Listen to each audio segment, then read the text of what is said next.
2026 IPL තරඟාවලියේ මූලික වටේ අවසන් තරඟ කීපයේ මේවට පැවැත්වෙමින් තිබෙනවා. ඒ අනුව ඊයේ තරඟාවලියේ 68 වන තරඟයේ විදිහට ලක්නෝ කණ්ඩායම සහ පංජාබ් කණ්ඩායම අතර තරඟය පැවැත්වුණා. ඉතින් මෙම තරඟය ඉතාමත් තීරණාත්මක තරඟයක් බවට පංජාබ් කණ්ඩායමට පත්වන මෙම තරඟයේ ජයග්‍රහණය අත්‍යවශ්‍ය වුණා ප්ලේ-ඔෆ් වටේ සඳහා බලාපොරොත්තු තබා ගැනීමට නම් කෙසේ වෙතත් ලක්නෝ කණ්ඩායමට මෙම තරඟයේ ජයග්‍රහණය කළත් තරඟාවලිය ඉදිරියට ගමන් කිරීමට හැකියාවක් ලැබී තිබුණේ නැහැ. ඔවුන් ප්‍රසාද ලකුණු සටහනේ අවසන් ස්ථානවල සහ ඒ වනටත් තරඟාවලියෙන් ඉවත් වී තිබීම හේතුවෙන් ඉතින් මෙම තරඟයේ ප්‍රතිඵලය මත කණ්ඩායම් කීපයකටම තරඟාවලියෙන් ඉවත් වීමට සිදු වුණා. ඒ අනුව තරඟයේ මුලින්ම පන්දුර පහර දුන් ලක්නෝ කණ්ඩායම ලකුණු 196ක ලකුණු පුවරුවක් නිර්මාණය කිරීමට සමත් වුණේ කණ්ඩායමේ කඩලු 6ක් දැවී යමින්. එහිදී ඉංග්‍රීසි ලකුණු 72ක් ලබා ගැනීමට සමත් වුණේ පන්දු 44ක් තුලදී. ඒ අනුව ලකුණු 197ක ඉලක්කයක් හිමි වුණේ පන්දු 120ක් තුලදී පංජාබ් කිංස් කණ්ඩායමට ප්ලේ-ඔෆ් වටේ බලාපොරොත්තු තබා ගැනීමට නම් කෙසේ වෙතත් පංජාබ් කණ්ඩායමට සාර්ථක ආරම්භයක් ලබා ගැනීමට නොහැකි වුණත් ඉන් අනතුරුව ඉතාමත් හොඳින් ක්‍රීඩා කරමින් තරඟයේ ජයග්‍රහණය කිරීමට සමත් වුණේ පන්දු 18ක් තුලදී ලකුණු 200ක් ලබා ගනිමින් කණ්ඩායමේ කඩලු 3ක් පමණක් දැවී ගොස් තිබියදී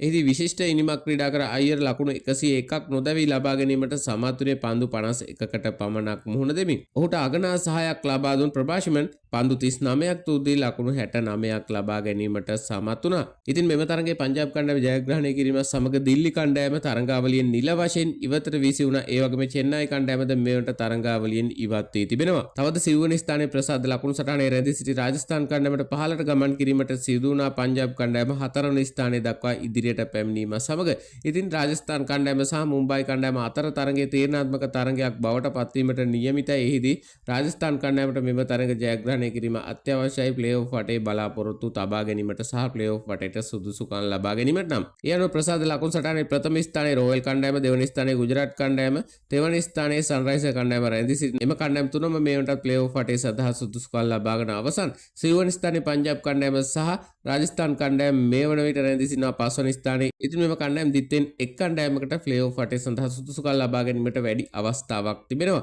හයවන ස්ථානයේ KKR කණ්ඩායම රැඳී සිටිදී චෙන්නයි කණ්ඩායම, දිල්ලි කණ්ඩායම සහ මුම්බයි කණ්ඩායම, ඒ වගේම ලක්නෝ කණ්ඩායම මේ වන විට තරඟාවලියෙන් නිල වශයෙන් ඉවතට විසි වී අවසන්. IPL තරඟාවලියේ තීරණාත්මක අවස්ථාවේ තරඟවල තොරතුරු සහ ඒ වගේම ක්‍රිකට් පිටියේ දිනෙන් දින අලුත් නවතම තොරතුරක් සමග නැවතත් ඔයාලත් එක්ක එකතු වෙමින් බලාපොරොත්තු වෙන දැනට සමු ගන්නවා ක්‍රීඩා සිලි සුබ දවසක්.